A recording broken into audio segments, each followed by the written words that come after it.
Today we're adding a modern health twist to bibingka, the classic Filipino rice cake. This dish is perfect for the holidays and fiestas with its fluffy and lightly sweet flavors. If you're ready to see how we turn tradition on its head, get your aprons on and let's get cooking.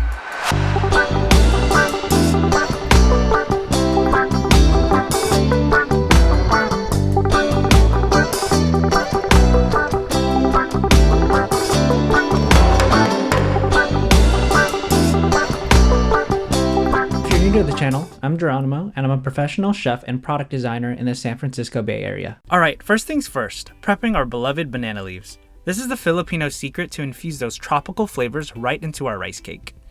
Let's give our banana leaf a good rinse under cold water, gently pat them dry. And now we make them softer by heating them up over a burner to turn them brighter green, signaling that the essential oils are waking up, ready to cradle and flavor our bibingka. Now, grab an 8-inch cast iron skillet and gently lay the softened leaves inside, molding it to the contours of the skillet. Overlap as needed to cover the entire surface. Next up, let's grab our melted butter. Brush about half an ounce, that's about 1 tablespoon, evenly over the entire leaf area where the batter will sit. And just like that, our skillet is dressed and ready for the batter. Next, it's time to whip up the star of the show, the bibingka batter, where tradition meets our modern, healthier twist. First up are dry ingredients. In a medium bowl, let's whisk together 85 grams of white rice flour and 40 grams of Mochiko flour. These flours are the foundation of our bibingka, providing that perfect texture we're after. Next, let's add 7 grams of baking powder for that essential rise and a pinch of kosher salt, about 1/8 teaspoon, to balance and enhance the flavors. Give these ingredients a good whisk, making sure they're well combined for a uniform batter. Now for the wet ingredients. In a large bowl, whisk together the remaining melted grass-fed butter with 80 grams of coconut sugar, bringing a rich depth of sweetness. Then pour in 175 milliliters of full-fat coconut milk for that creamy touch. Finally, add 1 large egg and whisk until the mixture is perfectly smooth. It's time to unite the dry with the wet. Gradually add the dry mix into our wet ingredients. Whisk them together until smooth and homogeneous, creating a batter that's just begging to be baked. Pour this luscious batter, about 475 grams of it, into our prepped skillet. Watch as it settles into the banana leaf bed, ready for its transformation. If you're enjoying this fusion of tradition and health, hit that subscribe button down below.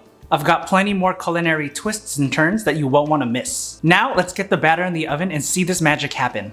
Into the oven it goes at 375 degrees Fahrenheit or 190 degrees Celsius for the first 10 minutes. But we're not stopping there. After those 10 minutes, sprinkle 85 grams of Macapuno, which are tasty young coconut strips, over the top. This will add more of that tropical flavor and a jelly-like texture. Back it goes into the oven for another 12 minutes or so until just set.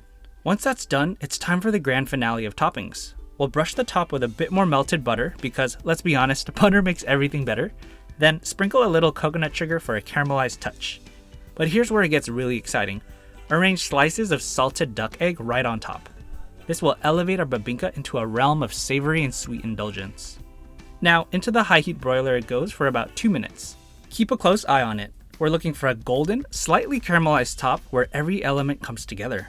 Allow it to cool in the skillet for about 10 minutes. Then the moment of truth.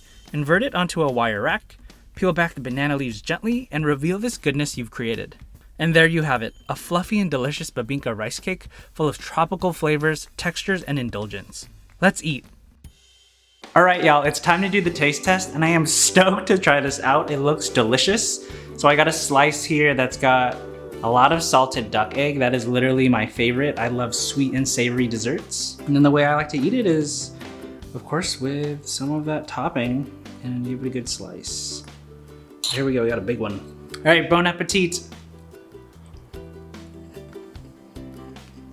Ooh. So the bibingka is nice and moist and tender on the inside, and I get a little bit of those texture contrasts with the macapuno, the coconut strings that has more of a jelly-like consistency, and then you get that kind of egg texture right on top, and it's amazing. Like, the cake is not that sweet at all. It's a perfect balance of sweet and savory. I'm taking another bite because it's delicious. Yeah, this is incredible.